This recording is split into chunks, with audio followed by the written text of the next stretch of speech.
বন্ধুরা, আমি ডাক্তার তৌসিফ। আর আজকে আমরা আলোচনা করতে চাচ্ছি চিকিৎসাবিদ্যা নিয়ে। স্বাভাবিকভাবেই আমাদের যে মূলধারার চিকিৎসাবিদ্যা তার মধ্যে একটি হচ্ছে অ্যালোপ্যাথি চিকিৎসা, যেটাকে আমরা মডার্ন মেডিসিন বলি, এবং তার সাথে সাথে আছে হোমিওপ্যাথি চিকিৎসা ব্যবস্থা, আয়ুর্বেদিক এবং প্রাচীনতম চিকিৎসা ব্যবস্থা ইউনানি পদ্ধতি। তো অনেকেই আমাদের কাছে হাসপাতালে আসে এবং প্রশ্ন করে, ডাক্তারবাবু আমি হোমিওপ্যাথি এই ওষুধ খাচ্ছি, এই ওষুধটা কি খাবো? ডাক্তারবাবু অ্যালোপ্যাথির এই ওষুধটার তুলনায় আমার এই আয়ুর্বেদিক ওষুধটা বেশি ভালো কাজ করছে, আমি কি এটা খেতে পারি? কিংবা আমার এখন এই অসুখটা হয়েছে, আমি কোনটা করব? কিংবা কখনো কখনো খুবই মারাত্মক বাজে শ্বাসকষ্ট নিয়ে হাঁপাতে হাঁপাতে বাড়ির লোক সহ একদম দল বোঝাই করে লোক এসে ডাক্তারের উপর চড়াও হয়, এবং ফাইনালি যখন খোঁজ খবর নেওয়া হয় বলে যে হোমিওপ্যাথি খাওয়াচ্ছিলাম। বাচ্চাদের ক্ষেত্রে জিনিসটা বেশি হয়। তো এই জায়গা থেকে একটা খুব সাধারণ জিনিস বলার, যে চিকিৎসা বিজ্ঞানে একে অপরের সবাই কিন্তু পরিপূরক।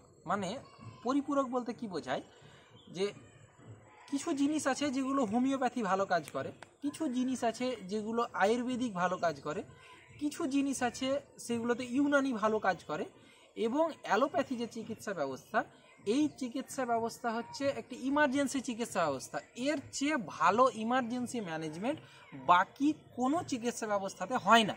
তো স্বাভাবিকভাবেই বিভিন্ন জন এই জিনিসটাকে সরাসরি সামনাসামনি দাঁড় করিয়ে দেয়, যে হোমিওপ্যাথি বেশি ভালো, অ্যালোপ্যাথি খারাপ, সাইড এফেক্ট বেশি, আয়ুর্বেদিক বেশি ভালো, অ্যালোপ্যাথি তার তুলনায় খারাপ, ঠিক আছে, কিংবা আয়ুর্বেদিক বেশি খারাপ, অ্যালোপ্যাথি। এই জায়গাগুলো কিন্তু আমাদেরকে বোঝার বিষয় আছে। আমি যেটা মনে করি, যে জিনিস আপনার ইমার্জেন্সি ভিত্তিতে প্রচণ্ড ব্যথা হচ্ছে, খুব সমস্যা হয়ে গেছে, কাটা ছেঁড়া এরকম সমস্যা আছে, সেই ক্ষেত্রে আপনার ইমিডিয়েটলি অ্যালোপ্যাথি চিকিৎসা ব্যবস্থাতে আসা উচিত। এবং আমাদের কাছে, আমরা যেহেতু অ্যালোপ্যাথি ডাক্তার, সেই চিকিৎসা ব্যবস্থাটা যতটা সম্ভব ম্যাক্সিমাইজ করে আপনাকে সুবিধা দেওয়ার চেষ্টা করলাম। এবার আপনি অনেক দিন ধরে কোনো একটা অসুখের জন্য ওষুধ খেলেন, সেই ক্ষেত্রে আপনি যথানুরূপ আপনার আশা মতো ফল পাচ্ছেন না। সেই ক্ষেত্রে দেখা গেল আয়ুর্বেদিক কিংবা হোমিওপ্যাথি পদ্ধতিতে প্রমাণ্য দলিল আছে এবং সেটা ঠিকও করা যাচ্ছে, তাহলে আমি ব্যক্তিগতভাবে অ্যালোপ্যাথি ওষুধের তুলনায় ওই ওষুধগুলোকে সাপোর্ট করি। ঠিক তেমনি কিছু কিছু পদ্ধতি আছে, ইউনানি পদ্ধতি আছে, প্রাচীনতম পদ্ধতি, এবং আপনার টেকনিক যেগুলো আছে, যেমন হিজামা টেকনিক বা কাপিং টেকনিক, শরীরে বিভিন্ন জায়গায় কাপ লাগিয়ে লাগিয়ে চিকিৎসা করা যায়, যেগুলোতে স্কিনের অনেক অসুখ ভালো হয়, অন্যান্য কিছুতে যেটা সারে না। তারপরে ধরে নেন আরও যে ইউনানি পদ্ধতিগুলো আছে, খুব বাজে বাজে বাজে জটিল রোগ থেকে বাঁচার জন্য, সেইগুলো কিন্তু ইউটিলাইজ করা যেতে পারে। আমরা সবসময় কি করি, আমরা মনে করি যে না, শুধুমাত্র এই পদ্ধতিটাই হয়তো ভালো, কিন্তু এরকম হয় না। কিন্তু অনেকগুলো পদ্ধতি অনেকগুলো অসুখের জন্য ভালো হতে পারে।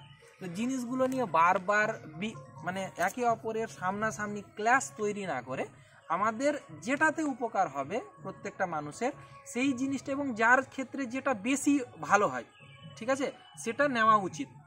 দ্বিতীয়ত হচ্ছে, সবচেয়ে বেশি সমস্যা হয় আয়ুর্বেদিক ঔষধ নিয়ে। তার কারণ হচ্ছে এই ঔষধগুলোতে রেগুলেশনস একটু কম থাকে সরকারি। স্বাভাবিকভাবেই বাড়িতে যে কেউ ওষুধ বানিয়ে নেয় এবং রাস্তায় বিক্রি করতে থাকে। আমরাও ayurvedic natural no side effect লেখা থাকে বলে একদম ঝাঁপিয়ে পড়ি সেই জিনিসটাতে, কিন্তু সেইগুলোতে কিন্তু ডোজ মেনটেনেন্স না হওয়ার দরুন প্রচণ্ড ক্ষতি হয়, এবং এই ক্ষেত্রে সবচেয়ে বেশি কিডনি লিভারের প্রচণ্ড ক্ষতি হয়।